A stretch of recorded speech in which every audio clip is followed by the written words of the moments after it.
get started. Are you going to start? Yeah. Yeah, okay. Yeah, I don't know if that will. Okay. So welcome everyone to this session on decolonizing international journalism. That is a big loaded term, and we will dive into exactly what it means in just a minute. My name is Hiba Ali. I am the CEO of the New Humanitarian, which is an independent nonprofit newsroom that covers humanitarian crises, as the name might suggest, around the world. So that's conflict, disasters, epidemics, refugees, but also the way that the world responds to these crises. And as many other newsrooms around the world, we were, I think, impulsed by the murder of George Floyd in 2020 to think a little bit deeper and harder about just the way we do our work. George Floyd's murder, and actually an Indian colleague of mine, he said, why was it that it took the murder of George Floyd to have this awakening? You know, there were many other murders of people around the world, and nobody paid attention. And that's yet another example of just how kind of Western-centric our lens is. But for better or for worse, his murder did prompt a racial awakening around the world. But in the news context, a lot of the conversations about racial justice were really limited to national context. So how does the US better represent Latino and Black communities in its reporting?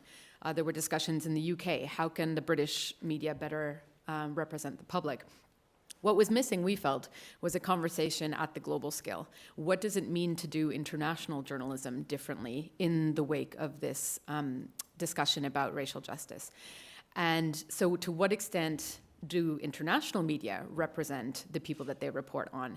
And that is actually, in many ways, I like to think, a more complicated problem. Shirish may disagree with me, but you know, does the whole notion of the foreign correspondent even make sense anymore?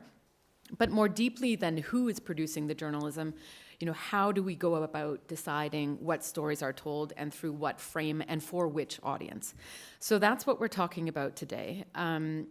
This was particularly relevant for our organization because of the topic we cover. It is one that is rife with what we call parachute journalism.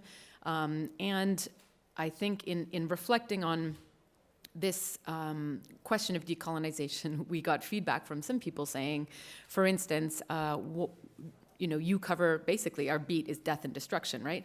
Is that really representative of the people that we're covering? Is that the story that those communities want told about them?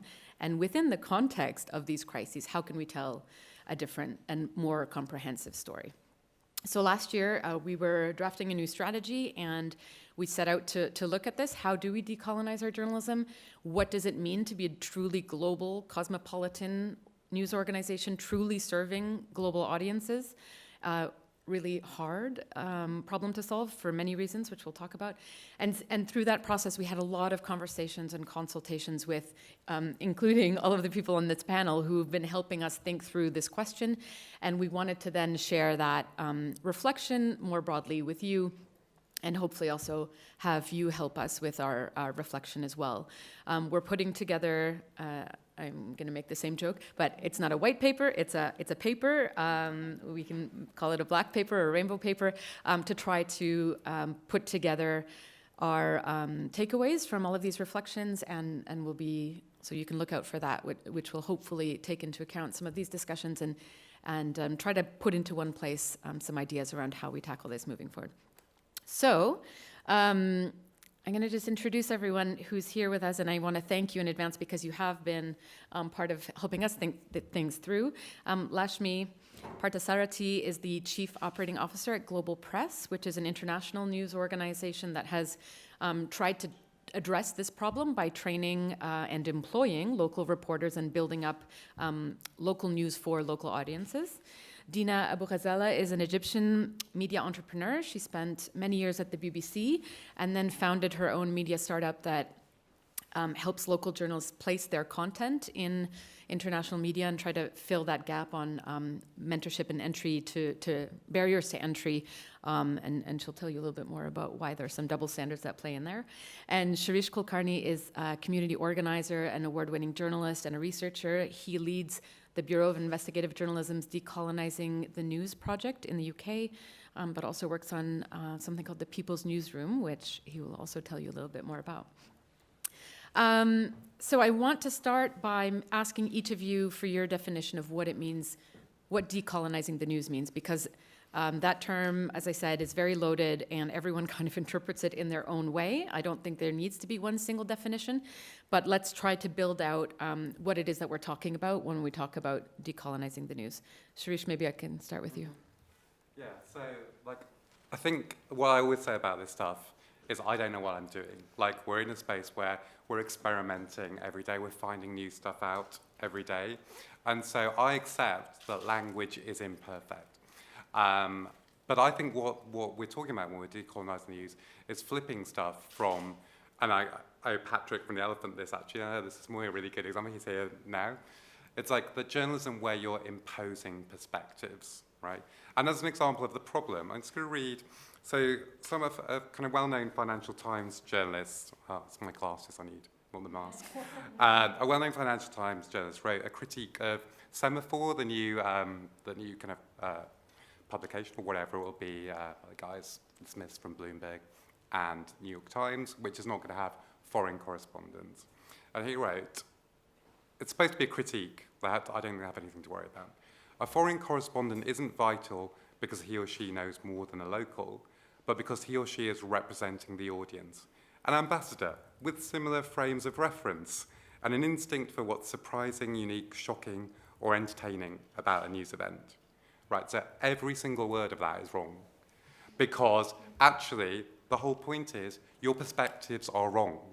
You don't understand the place, you don't understand the people, you don't understand the story when you kind of jump into these places. But that is what we're facing, and the thing I've learned actually is that we're not going to solve this through kind of legacy, through news organisations, through that decolonising the news perspective. People love to come into the conversation. They love saying they come to the conversation. When you said this is what you need to do, which actually means giving up power, they didn't want a piece of that. That's too hard. So I think that's what it is. It's about the journalism of imposing perspectives and flipping that where we hear new perspectives. I will just push back on the Ben Smith, Justin Smith venture, and we've had a number of discussions with Gina Chow, who's here, the new executive editor, and it is meant to be this revolutionary thing serving global audiences as though this is the first time that anyone attempts to do that. And I'll just say there are many of us who've been trying to do that for quite some time.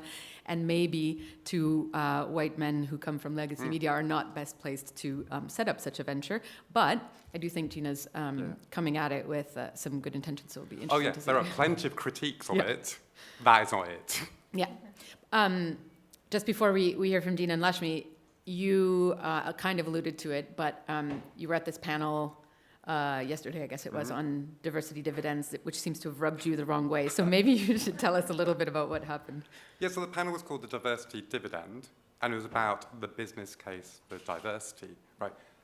And I asked a question. I said, why do we have to have a business case for diversity? Because what you're saying is the journalism industry does not accept the moral argument that people are equal.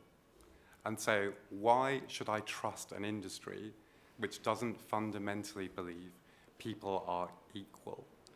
And it was pretty much shut down. Like the moderator said, oh, well, that's a very provocative question. If you're going to call your panel a diversity dividend, you're going to have to accept questions, expect questions about what you mean by that. And that is an industry in which I have lived and worked for 25 years and has treated me really badly, actually. And when people push back and say, oh, yeah, no, but it's good to have a business case for it. But I say, if you don't accept the moral argument, then what does the journalism look like? What kind of journalism do you make if you don't accept the argument that people are fundamentally equal? I raised that because when you talked about kind of, you don't think the change is going to come from the big institutions, that's what you're up against. Dina, how do you define decolonizing, particularly international journalism? Yes, thank you. So for me, decolonizing the media is more about removing this top-bottom approach that's happening at the moment. Because at the moment, international media, when it wants to cover, I'll focus mainly about my part of the world, which is the Middle East and Africa. So it's totally okay for international media to send a correspondent who doesn't speak Arabic, for example, and have never lived in Egypt or maybe stayed a couple of days or weeks, to be the expert and to, and you as audience in Western capitals, you'll be listening to what they have to say as the expert. But this is the point. Imagine, a non-Western country, China or Russia, sending a correspondent to London, not speaking English, to report on Brexit, which is a very complicated topic. Would you trust their coverage? Most of the time, the answer is no. So why is it that you have to trust that correspondent when he or she do not have enough awareness of the culture or the local language? And at the same time, to be a Middle East correspondent, you don't need to speak Arabic, right? And you don't even need to bother to have lived there, okay? You can just do it from Twitter, which is a completely unrepresentative, platform for the majority of people who live in that area.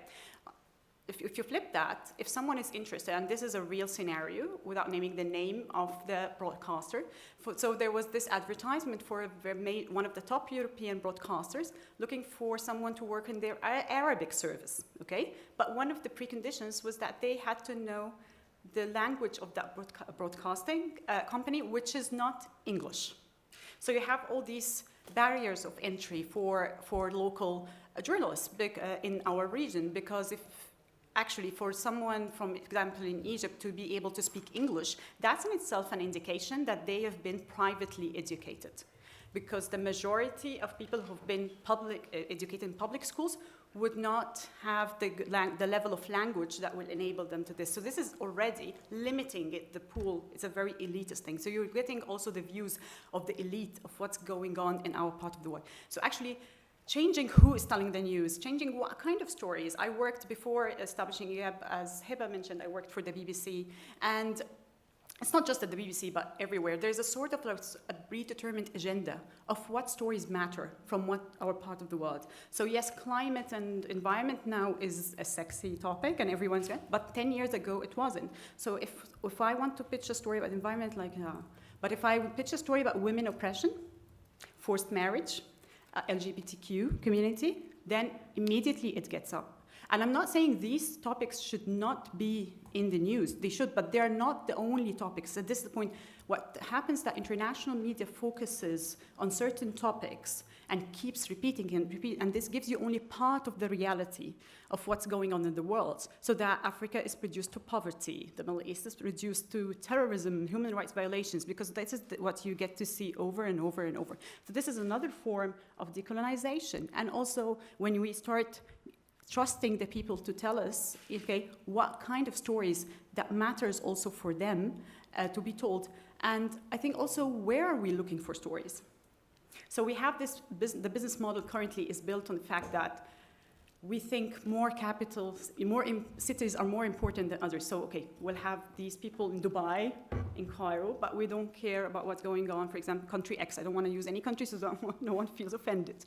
But who said that what's happening in Cairo is more important than what's happening in that country?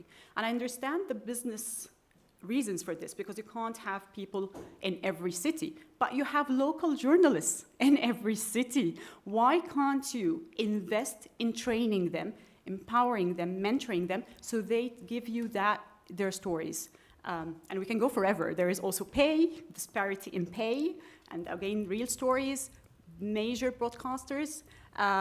I'll give you, the last example is that we have this real story where a journalist in Yemen was offered 150 euros to do a 2-minute video report. A friend of mine, for a European broadcaster based in Berlin, was offered to do 1,800 euros to deliver a 2-minute video report. Why? And please don't tell me it's because living in Yemen is much cheaper, it costs less than Berlin. Because guess what, when someone from Germany is sent to for example, let's say you can have someone stationed in Yemen, they will not get paid like Yemenis. They'll still get paid the European standards. Thank you. Lashmi, Global Press was created in part to, tell us why it was created. What problem were you trying to solve for? So And speak. we cannot talk about decolonizing global media without addressing, the why. Like, why have we built this global press model? 3 reasons. We need to question, who is the storyteller? Who is the audience? And what words are we using to represent the communities and people that we cover? And what are the consequences of using the wrong words, of not representing them in local languages? And that needs to be driven by local people with historical context, with nuance, with incredible source access. And global press was really started to counter this problem of essentially parachute journalism, people coming in for a short period of time, not understanding the context and nuances of a place, of complex issues, and local reporters being right there and available to tell these stories, but not having high quality jobs, not having duty of care, safety and security support, not having the byline, frankly. And so the global press model is all about building representative news bureaus in local communities, staffed, so these are employed reporters by global press, and they are local reporters. And so, when we talk about who is the reporter, we need to look at barriers to entering the journalism industry. In some countries we operate in, you need to go to a certain university, you need to graduate with a certain certificate in order to get press accreditation. There are tribal affiliations in some places where you have to belong to a certain community that is of a high caste or class in order to get promoted within the newsroom. There are all sorts of things that we need to understand and deconstruct in terms of representation and building healthy media markets in these, all over the world, frankly. So this isn't just about, looking at local audiences and local news. We are served by better local journalism. And I say we, sitting in the United States. We are served by better local journalism sitting in the UK and Australia and Canada, all over the world.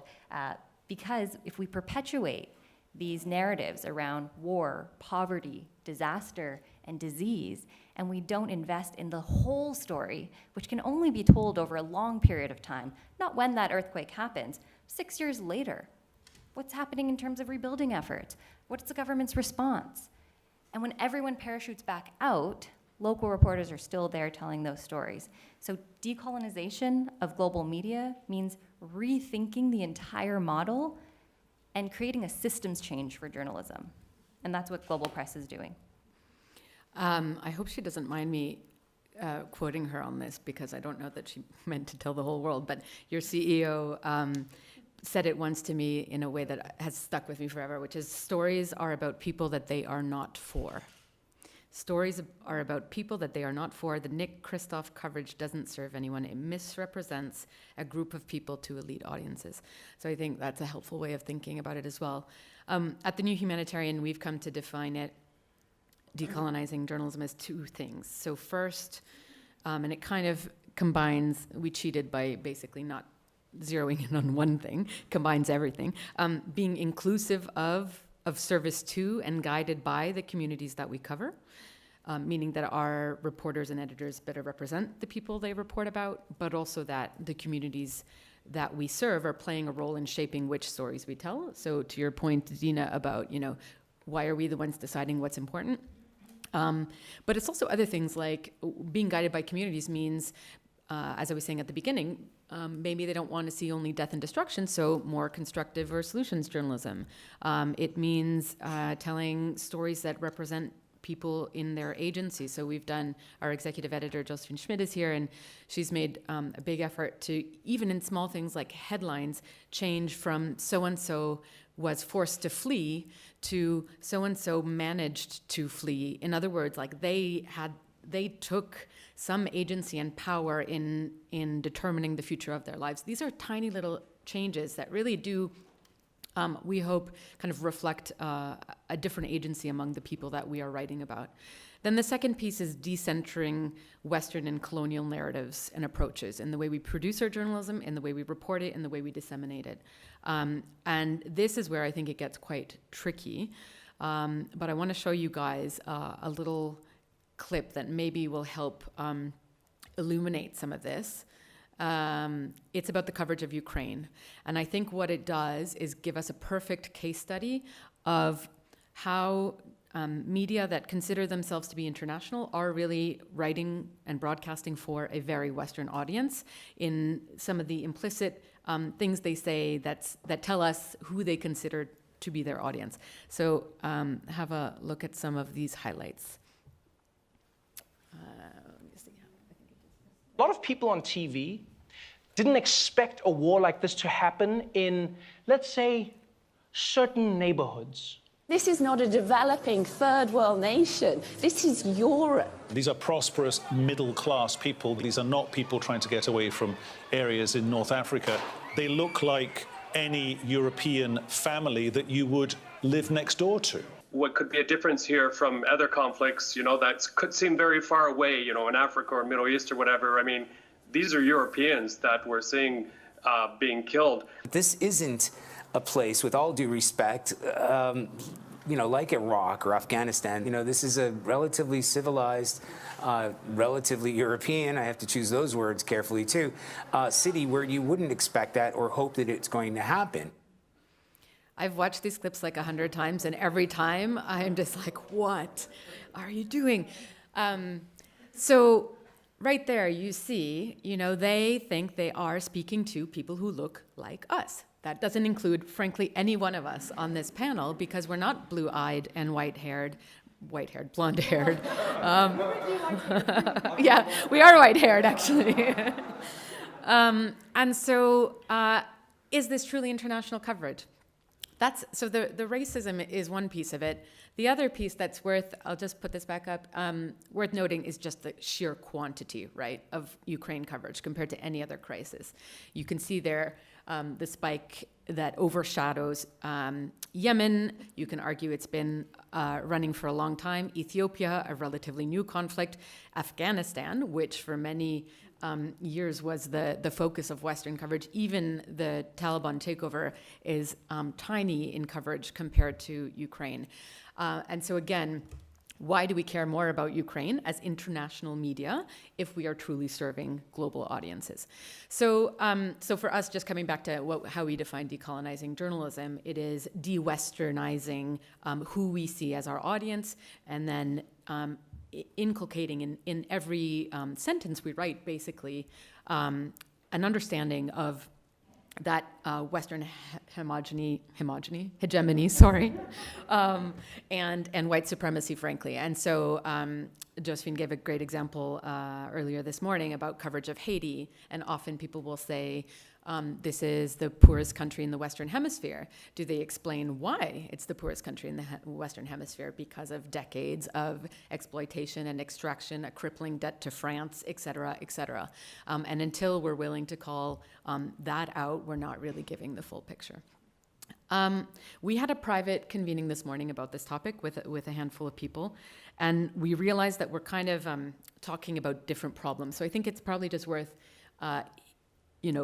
drilling down on, there is one problem, which is the lack of quality local journalism for local audiences. It's part of the problem you're trying to solve.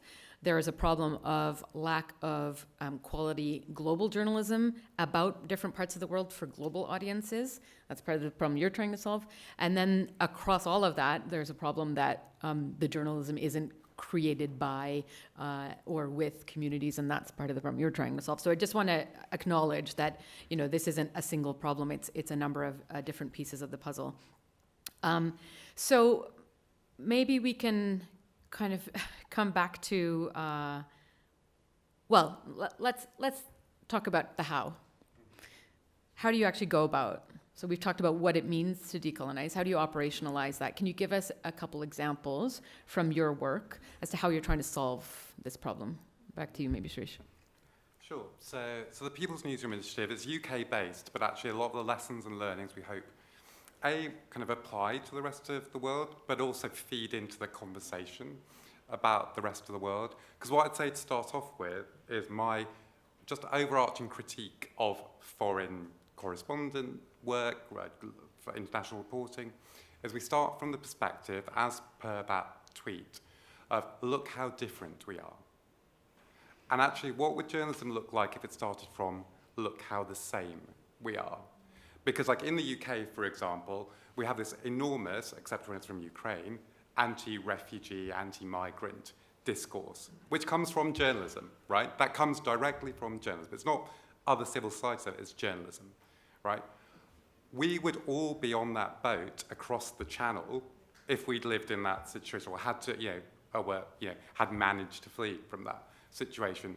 But the media discourse in the UK doesn't allow people in the UK to think that way, unless the discourse changes to what it's doing about Ukraine. So what we've been doing is we are lowering the barriers, or trying to lower the barriers to entry for anyone, any people and communities to tell their own stories in the way they want to tell them. And that's not our idea, that we asked people all over the UK what they wanted to see from the future of media. And largely what they said, as we discussed, was like, I'm not going to get that from mainstream media. They've had their chance for the last 100 years, and they've messed it up every time. Yeah, we were doing a pilot with people in Swansea, so like in Wales, where I live, people of colour largely, working class largely, and they're like, yeah, the media does not serve us. You know, young Muslim women telling us, we open the newspaper with a feeling of trepidation, of fear, because of how my people in my community are going to be covered, right? And that's a business decision, as discussed before as well, to harass, misrepresent, and to attack Muslim people. So actually what they tell us is we want to tell our own stories. And it doesn't matter if that's just telling our own stories to ourselves. It doesn't really matter if anyone else wants to listen. We want to tell the stories of what our community really is. And so storytelling is easy, right? 30,000 years of human history have told us you don't need a one-year postgrad diploma in journalism to learn how to tell stories, right? Journalists pretend it's much more complicated than that. Everyone can tell stories, right? What the difficult thing is actually making that sustainable, the economics of it, the kind of back office stuff, the marketing, the platform, the legal stuff. So we are decentering ourselves as journalists, saying we're going to give you that infrastructure, a centralized infrastructure that means that newsrooms can set up all over the UK to make that possible. And we get different stories. They tell us different stories about the way the world is. And actually, those are stories that actually could be heard by anyone in the UK, and would tell them a very different story. And like in the other half of my life, apart from doing kind of community engagement work, I do research on how we tell better news stories. And actually, it's by giving people context. Yeah, as we talked about with Haiti. It's by giving them agency. It's by helping people understand the world better. And we had a really fascinating conversation in another panel about, we need to call what we're doing, like meeting people's information needs, something different, because journalism is like this weird thing. And I actually said, do you know what? We're the ones doing journalism. It's the mainstream media that's doing something different, whether you call it entertainment or propaganda or whatever. They need to change their name. They're not going to, but what we're doing is journalism. So helping people tell their own stories, Dina, what are some of the ways you are trying to tackle this problem? Okay, so to answer this question, let me start just very briefly to go to what are the barriers for international media. So when I spoke to editors about why aren't you, allowing local journalists to tell you the stories of their own communities, they always cited two reasons. One is objectivity. We need someone, when you have this foreign eye, you're objective, you don't have stakes in what's going on. Let's all agree this is colonial legacy, because this is only applied when things happen in our part of the world, but not when there is a very polarizing US election. No one says, okay, let's get an Egyptian to cover it, to make sure she doesn't have a stake in what's going on. So that's it, we ignored it. But the second reason they cited was for us made some sense, which is the quality. We really struggle to get high quality local journalism that's up to our standards. And it's true, because if you look and take our standards, who's our? I'm saying their voice. They're in the international media standards, whether, CNN, BBC, they have certain standards. They can't find people, so in their voice. Anyway, and it's And I can understand this because in our part of the world, it's true in general, again, because there are always exceptions. But in general, public education is poor quality, really. You'd have people graduate without the basic skills of like fact-checking, all these skills that are needed to be able to do proper journalism. So, and that's why just giving them training and leaving them, giving training is important. But then there is the problem of that the local media scene is also very poor. So unlike in Western countries where you have local media outlets act as a training ground for aspiring journalists, where you go and work, and then you go up the ladder to a national media outlet and then an international. We don't have this. If you go to the local media outlet, actually you'll pick up very bad habits. You'll get stuck there. And what's happening is that we're seeing many of the good calibers just leaving the industry altogether because they think this is not what we signed up for. And then we're stuck with, I don't want to use it badly, like we're stuck with very few people who don't develop. And that's why this whole training model, as much as it's needed, but it's not enough.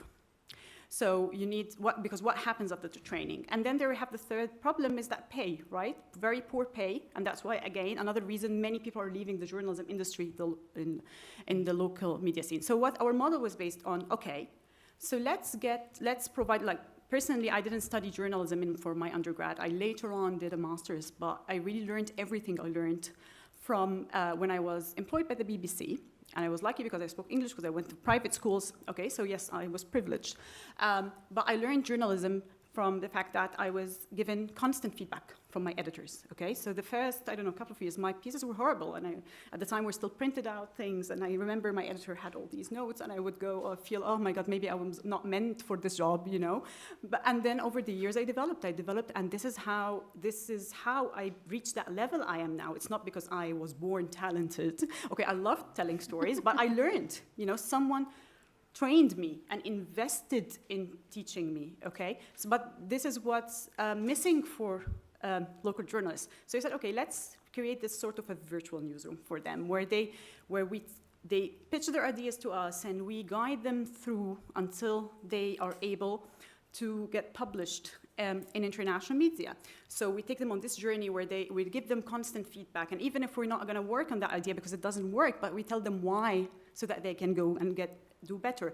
And then that's very beneficial for the international media because they get access to unique stories, because our premise is that locals have access to untold stories. You don't have to copy what's on the wires, okay, and because this is what's happening in the audience. People are telling you, I see a story here in CNN and BBC and AP, and it's everywhere. There's nothing new.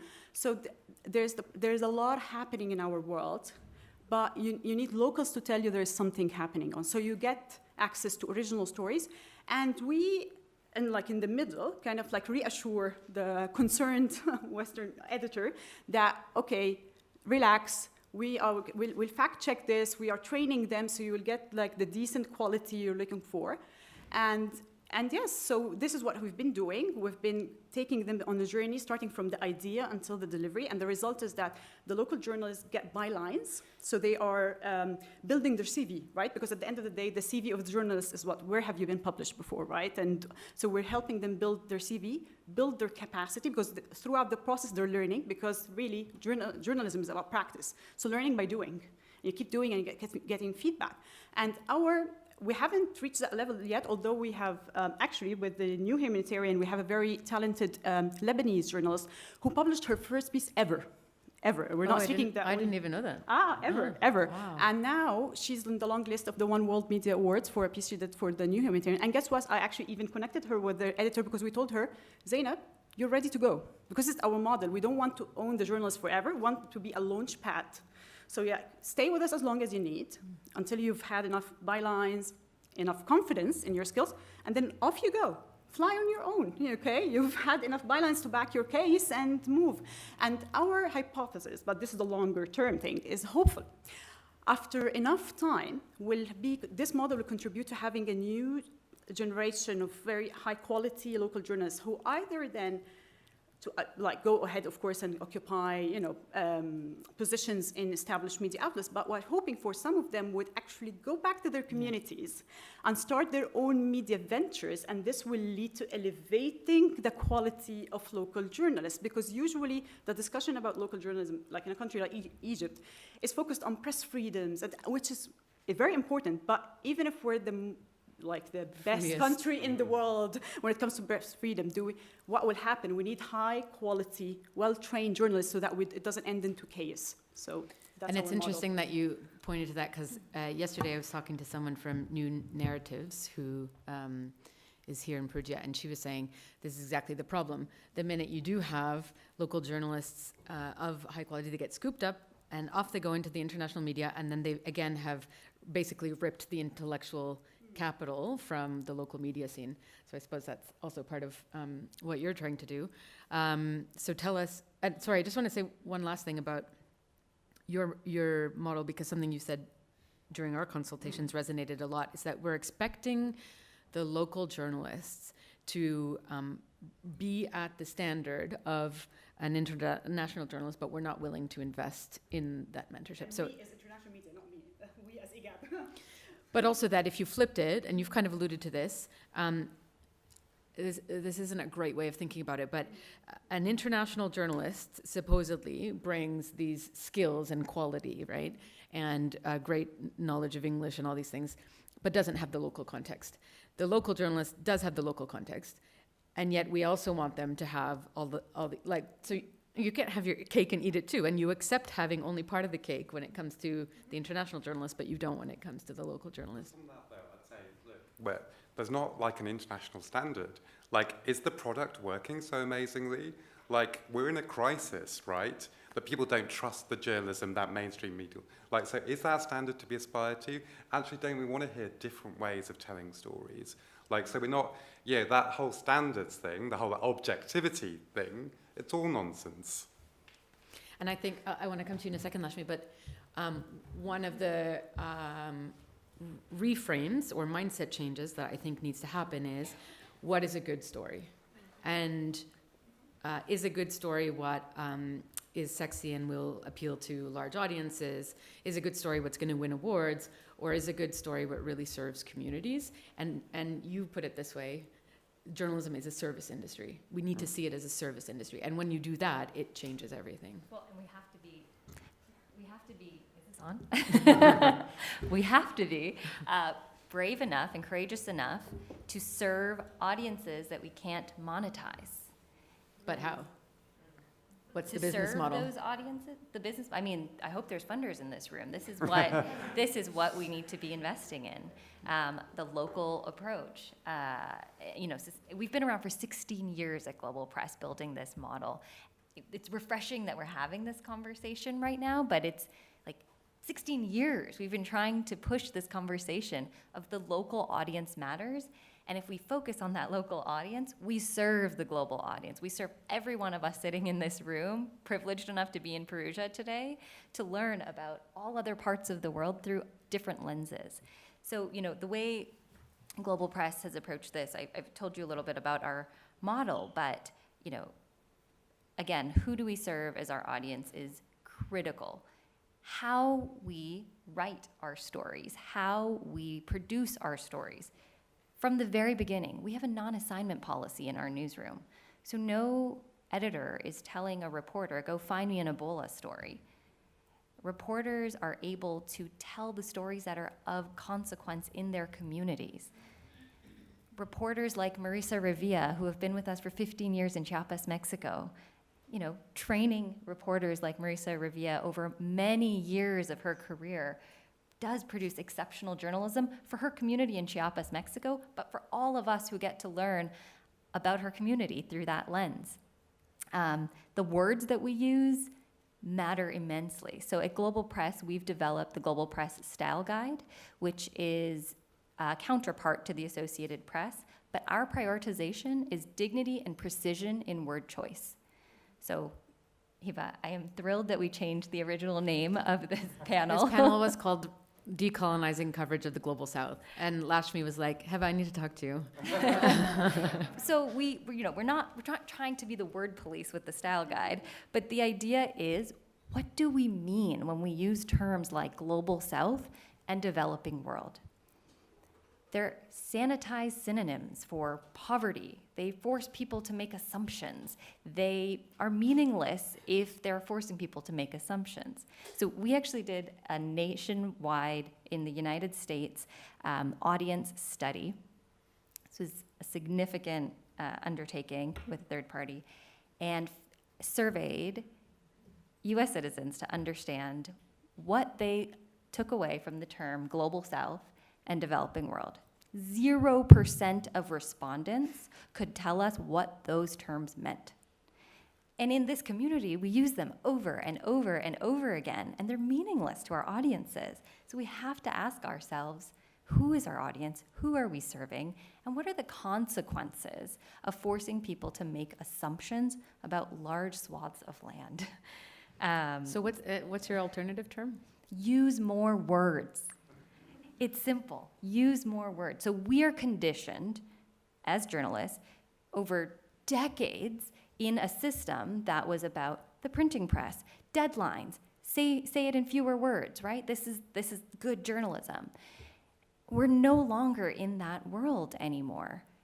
If the consequences of not understanding a place are a few more words, that's much better than a border potentially closing because people don't understand what area of the world you're talking about, or the consequences of people not understanding, ethnic is another one of my favorites here.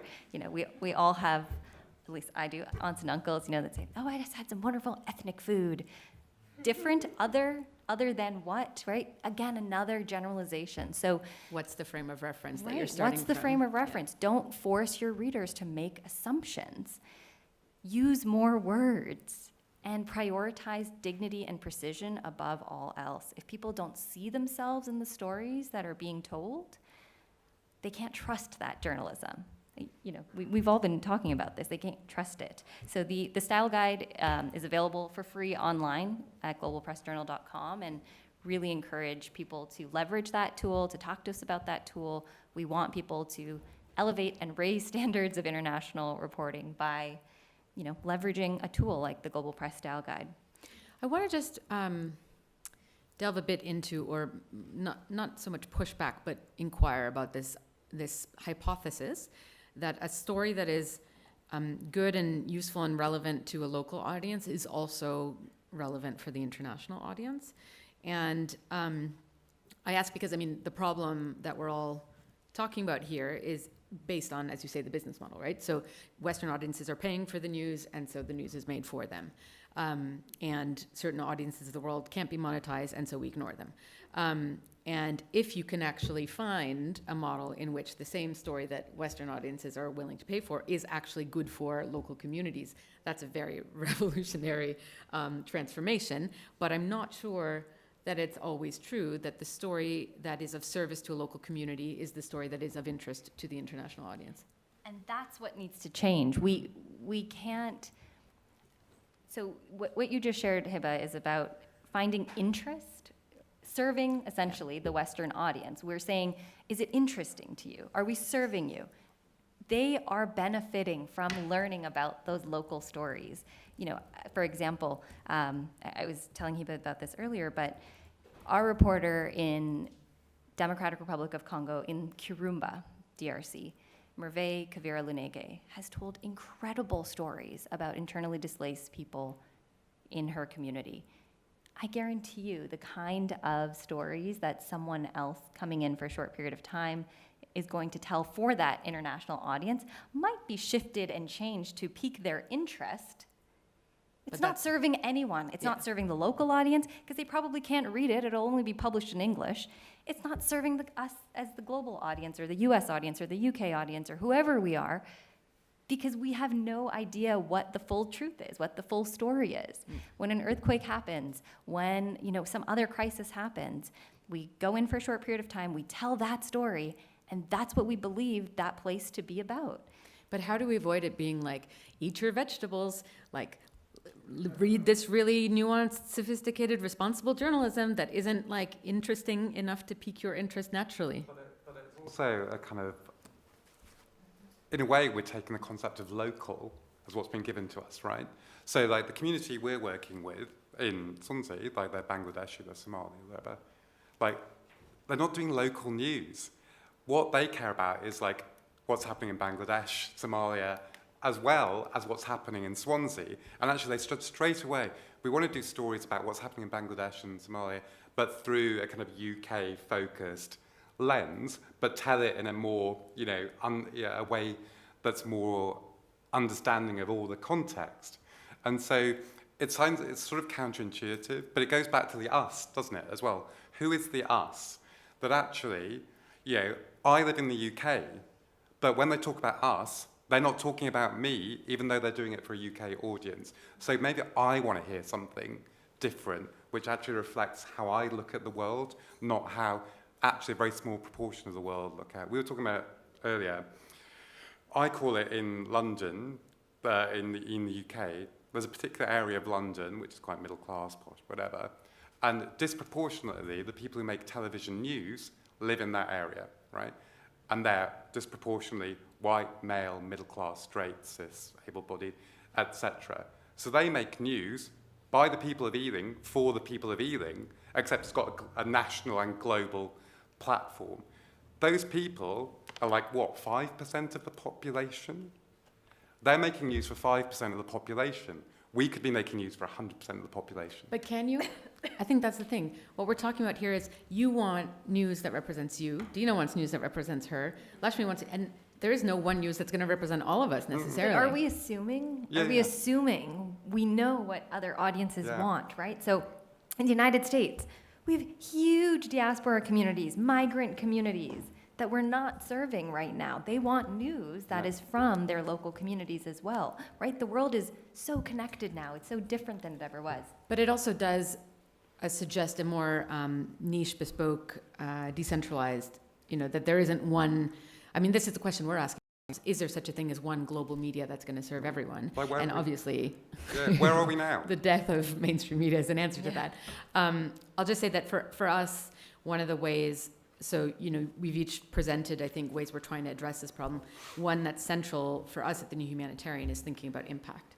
And so if journalism is meant to serve people, by telling this story, what impact are we seeking to have? And so rather than how do I reach the largest audience, or how do I make people care, because I think we often get stuck in that, right? Like, how do we make people care, and which people and about what?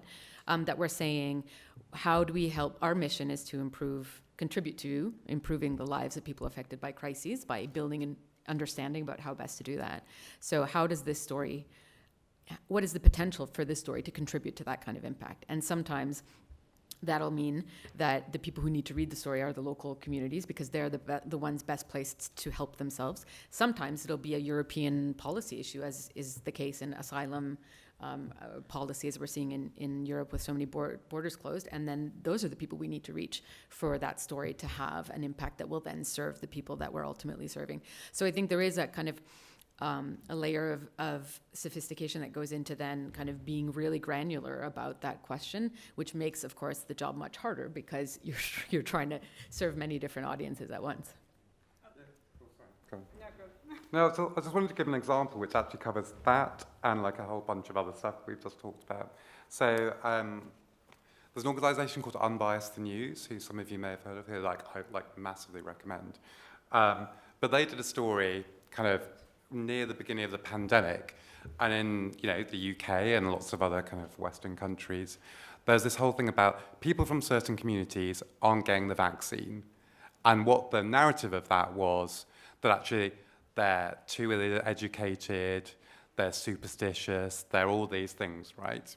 And actually, Unbiased the News did a story about a Pfizer trial in Nigeria, 94, I think it was, where actually it was a kind of done completely unethically, and actually wasn't at a place where they should do a trial. People died, children were deformed, people got brain damage as a result, and they had to pay billions in compensation, ultimately, like many years later, right? But then when you start to hear about that, and again, that, you know, that helps the rest of the world understand, you know, there's Nigerian diaspora in the UK. If you say to them, why are you taking the vaccine? They say, I know about this stuff, right? So that's an entirely rational decision which we would all make in that situation. So we're helping everyone understand the world, and the impact is helping those communities not be kind of marginalized and kind of vilified. It's actually saying, look, the world is very different from the way you're understanding it right now. Can I just comment on this, please? So I just want to mention two things. In addition to that example that we're just given, I think also there is here a very strong case for solution journalism, constructive journalism, because there is, in most cases, we all have very similar problems. So if you want to hear about, you know, how, I don't know, in Nigeria they managed to solve a problem, or the efforts to boost, to help farmers, you know, or the use of solar power, or how in this group in Tunisia is protecting women who went through sexual harassment or whatever, sexual violence. So, because we like to learn from the experiences of others, because then you can say, oh, that's something that for example, if there's a story in Tunisia, oh, there's something that we also have in Egypt.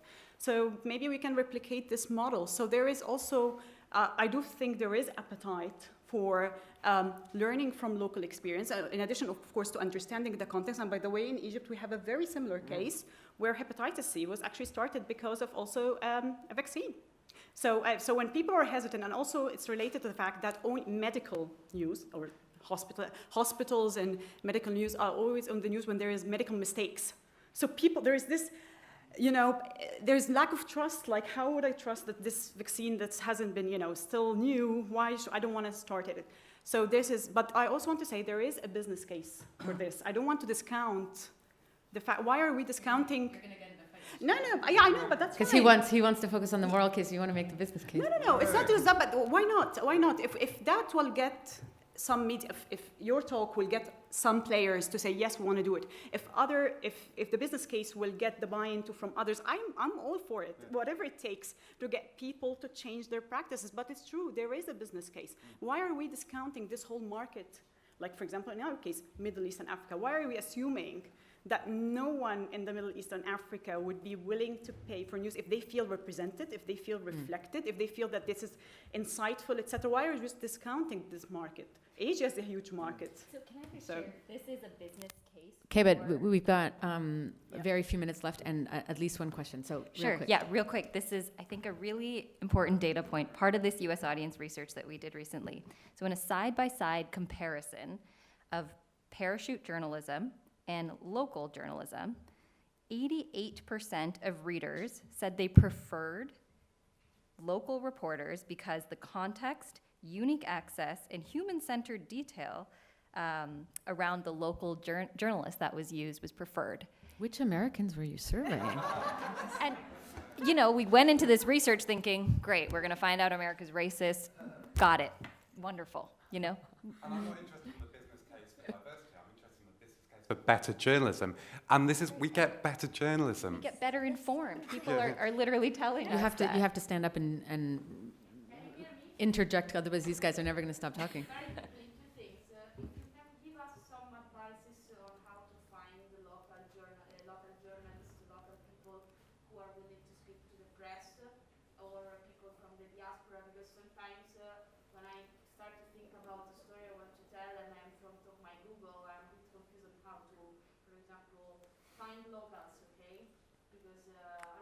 As an Italian journalist, am I? Based in Brussels. Okay. I work for Euractiv.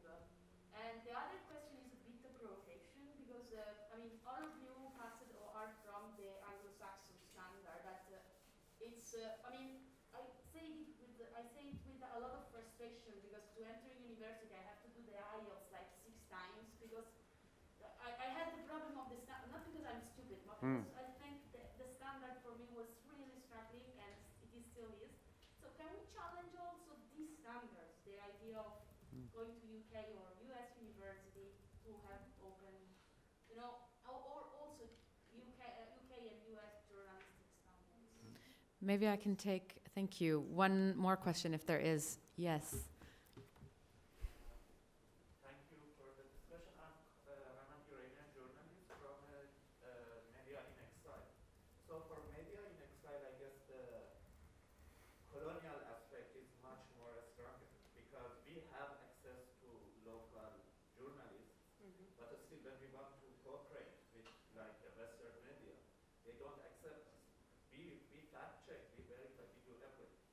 A lot of Sorry. There are certain structural problems, right? The other media in exile, but many media in exile that I've seen, they have directors that are either like, they're Western directors because they can't get the money, and we can't get the money if we become directors. So what should we do? Like, Okay, so finding local sources and journalists, questioning that the West sets the standard for quality international journalism, and then this dynamic of even if you do have more representative media, they're still run by Westerners because somehow they know best. And then any last final thoughts? I mean, I'll just speak to, because then people can cover other things. I'll speak to that idea of finding people to speak to, because that's kind of what I do as a community organizer, right? And I don't want to get into the kind of whole case study thing. I want to make a bigger point, which is to build trust, we have to do trustworthy things. And journalism is not doing trustworthy things. And so actually, it's not about finding something when you have a story. It's about showing up before there ever is a story. It's about showing up day after day, week after week, doing things when it's not in your interest, because that's how relationships work, right? This is not brain surgery.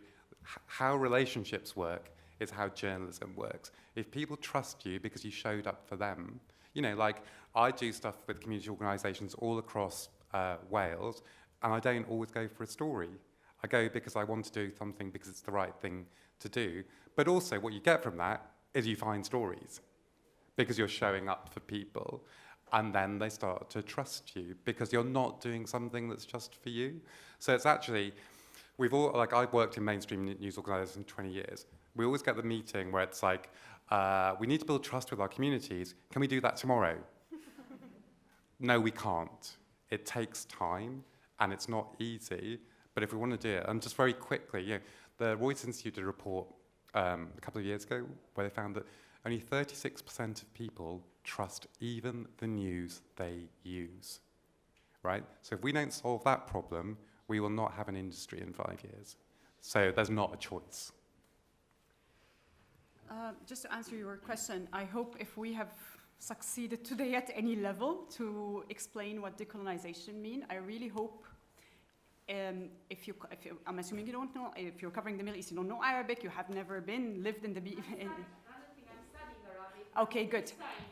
Perfect, which is great. You're putting effort, and I respect that. Then my advice would be to collaborate with a local journalist who's based in the country you're covering, and to have a joint byline, and to divide whatever the pay, because this will be a joint piece that's written together. Because no one, not just you, me also, if something is happening in Egypt right now, and I'm asked while I'm in Perugia to write about it, I will not do a better job than someone who's already there and also have been there, because the history and the context, as the vaccine, for example, showed, you really need to understand the history and the context and the nuances, and it's fine to collaborate. That's something that's good. But just please don't use the local journalists as sources. Thank you. And just to the question about Western standards as being the example that we should all follow, I truly hope that after this panel, it's really clear that, one, what is the Western standard? Like, we're not sure really what that is. And I think we really need to focus on breaking those traditional mindsets that we have about the Western viewpoint on local communities. And that really means operationally thinking about, if you are in a legacy or a traditional newsroom, really thinking about pay, really thinking about safety and security, really thinking about putting decision-making power, such as a non-assignment policy, into the hands of local reporters.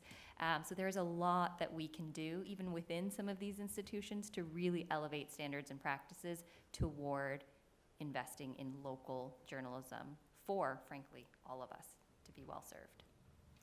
And I'll just end by saying, and I hope it answers both the question about standards and about Western directors. We've all pointed out what we see as the problem in the way things are working. it is up to you, us, whoever sees this as a problem, to build an alternative. And that's what I think all of us are trying to do in our own way. And if you're still finding that you're being held up to a standard that you don't think is your own, or that you are, they're happy to hire you into your exile media but not let you lead it, then create your own thing. And I think what we're trying to do at the New Humanitarian, to the question of standards, is to redefine what world-class journalism looks like. That this isn't like, oh, here's the decolonized journalism, but actually to do great journalism, you have to do it in this way, because otherwise you're not actually reflecting the world. So that takes, as you said, Shirish, time, it takes persistence, it's effing hard. And if we really believe in it, we just keep going at it until we've built up kind of a critical mass of people who understand the need for this, who are willing to support it.